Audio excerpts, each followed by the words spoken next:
And to stay warm here as two warm announcers, Paul Schwangard and David Ribich, enjoy the chance to call these races. And, you know, despite our warmer internal body temperature, I'm certainly incredibly impressed by what these kids have displayed today, which is, you know, an absolute excitement to be here and taking the challenge of this type of weather head on. You see there in that neon kit, them dancing around, putting their hands up. They are excited to be here. This is fun. They're going to be waving at the camera, a chance to say hi to mom and dad from home if they're not at the course here. Everybody here is happy to be here, and it's a great, even with the conditions being what they are, these athletes are here to race and here to have a great time, and you can see that. Well, I'm sure some of the content that we bring you here will be clip-worthy for social media, and one of the ways you can engage with the sport is to follow USATF and USA Track and Field on all of its social media platforms. You can do so by checking out at USATF on your favorite social media platform. We've already established that you cannot find David Ribich, nor, as I will now admit, myself on TikTok these days. I'm still working up the energy and finding another 75 hours a day that I could scroll through another algorithm-fed content vehicle. Yeah, you can find incredible content on the USATF Instagram and all their platforms, from what their 2026 calendar looks like to celebrating and supporting the para team, as well as interviews, athletes of the week, aerial shots of cross-country races, mostly on greenery there from Portland, Oregon last week, but here today we'll get some snowy content on the feeds, and a great way to show these young athletes on one of the biggest platforms, on the greatest team in the world, in that of Team USA and USATF. Yeah, it was a great mention too, David. This is the end of the first year of a new combined entity where USA Track and Field also supports the Paralympic movement with all of those great athletes. Nobody happier, perhaps, than the Woodalls, as they kind of represent the best of both of those. With Hunter, a Paralympic champion in his own right at 400 meters in Paris, and his wife Tara Davis Woodall, the Olympic champion in the long jump in Paris, and then back that up this last year in the long jump in Tokyo, Japan. Still about 30 seconds between us and the start of this race for the boys, or excuse me, the girls, as we race at 3 kilometers at the top of the hour here, and looks like the runners are ready. The gun is in that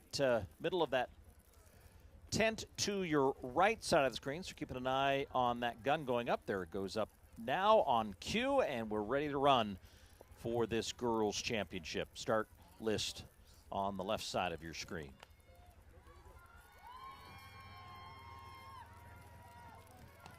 The girls try to find their footing out on the course in Shelbyville, Indiana, the Blue River Cross Country course, and they're going to do it for the second time, bring them back. Had this happen earlier in the day, so something causing the officials to recall that race, and they'll get back in position. And the one thing is now they've got that that first dose of adrenaline out of their system.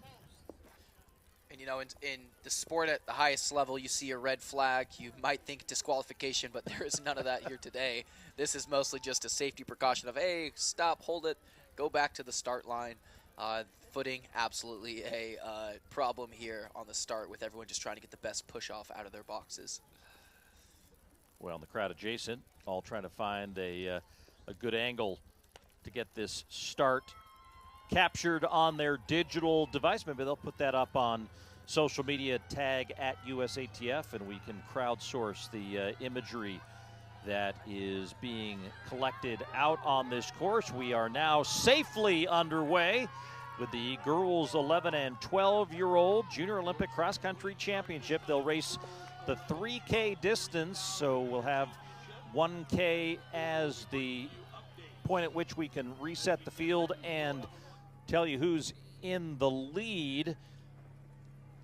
But this is a solid and connected pack of runners in the early going as they get themselves out on the course. And again, if you're just joining us for some of these specific age groups, we started the day, just a couple of hours ago, David, and you could see the course in its entirety. There was clear that there had been some snow, but when the snow started, it has now really taken hold, and it is a white winter wonderland out there in Indiana right now.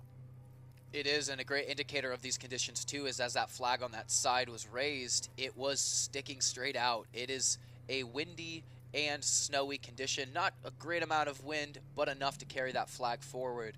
And there is early separation here, and we'll try to get a bib number with the visibility. But these athletes are bundled up and tucked in on one another in these early stages, first 90 seconds of this race.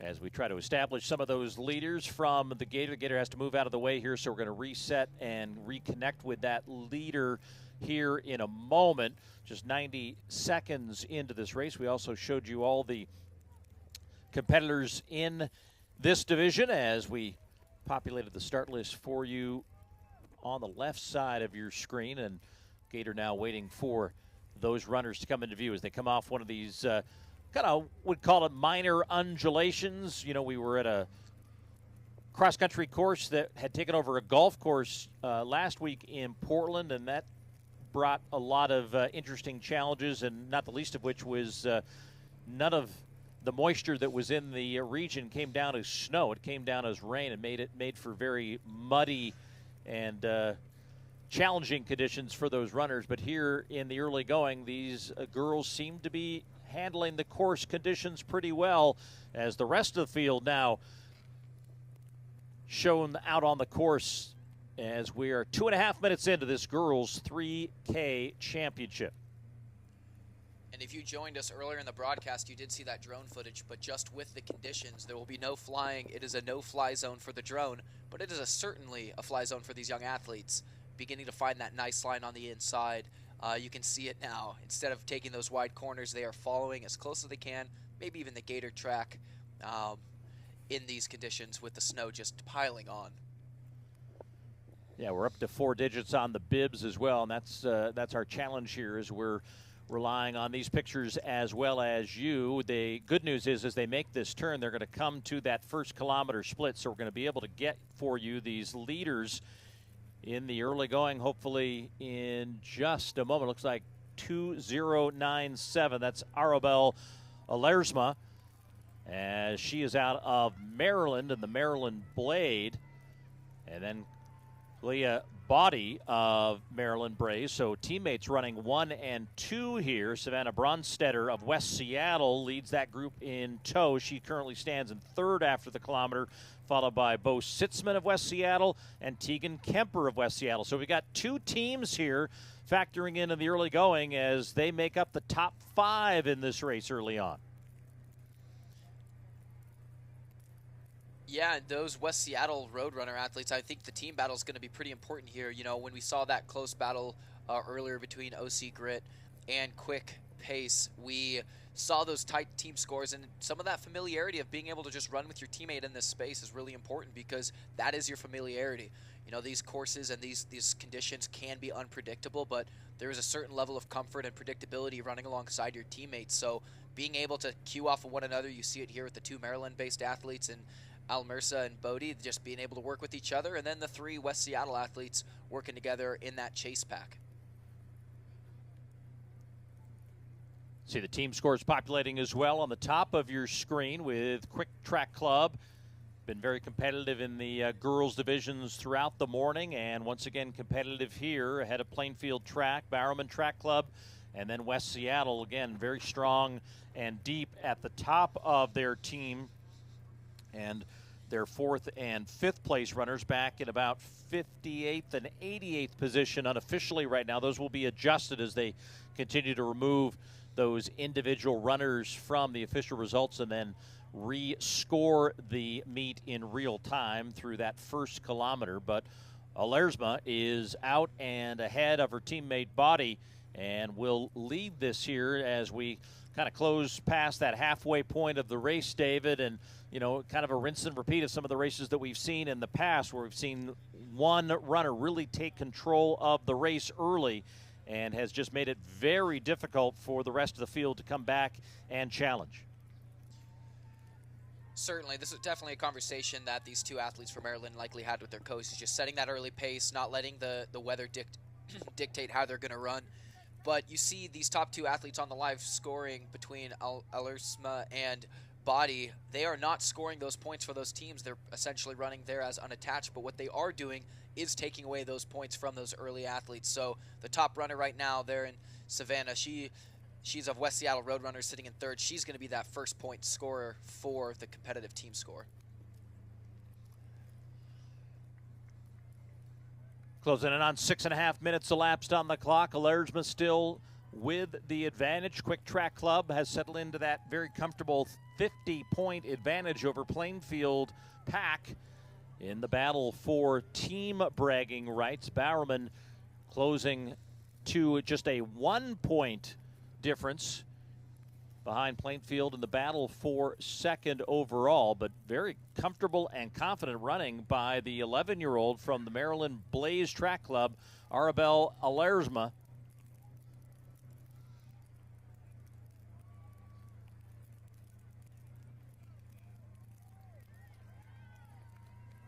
And David, just, you know, the maturity of the running that we see at this level is just, again, just a reflection of, you know, and it's another factor of what you kind of do. You see what USATF does behind the scenes, particularly in trying to help coaches get better, and a lot of these clubs get to you know, benefit from some of the coaching programs and certification programs that the Federation gives. And while it is, yes, all about trying to maximize the potential of these athletes later on in their careers, they're getting good advice early, and it reflects here where you see this this gal running just so very comfortably and confidently, and she's just 11 years old. Just 11 years old, and in a space in which she can kind of pursue her dreams and push herself. And you know what's so beautiful about the sport and about the support that these young athletes get is it is okay to fail in these regards, and that, like, put yourself in an environment and in a situation that you're not 100% comfortable, and then see how you can emerge on the other side of that. And I think that these conditions are a testament of that. Is not many of these athletes have probably ran in snow. You know, maybe some of these athletes from those more southern states have seen snow only a handful of times, but being able to race in this, being able to experience the sport in a different way, but still push yourself is really great. And like you're saying with some of the initiatives, you know, through Run, Jump, Throw, it helps introduce those kids ages 7 through 12 in the core skills of running, jumping, and throwing through free, non-competitive, hands-on learning. So this young race here going on between the 11 and 12-year-olds, the future's in great hands. You know, they're able to push themselves, fail, succeed, in a place and in a sport where they can find joy and comfort in some of the unknowns that can carry them on through their entire life. Well, no unknowns right now about who's leading this girls' race, with 11 and 12-year-olds out on the course. Arabelle Alersma of Maryland Blaze in kind of a solo effort right now. You do see one runner in the background. Not sure if that's Body anymore, as the trio from West Seattle was back there factoring into the race behind for top bragging rights. You can see them making the turn, start to see a little bit of slip and slide. It's one of those demonstrative parts of the course where you kind of have to use whatever traction you have beneath you to keep yourself out on the course. So watch a couple of the others come through here as well. But inside now, 500 meters to run. And Alersma is in full flight and getting herself to the line here with just 400 meters remaining.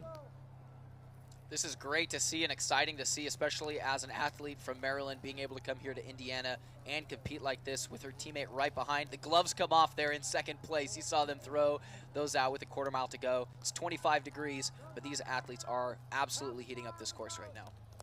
Yeah, temperature continues to drop here in Indianapolis as this cold front takes root in the central part of the country, but you can still see the faces on these athletes as they're trying to get themselves geared up for this race to the finish line.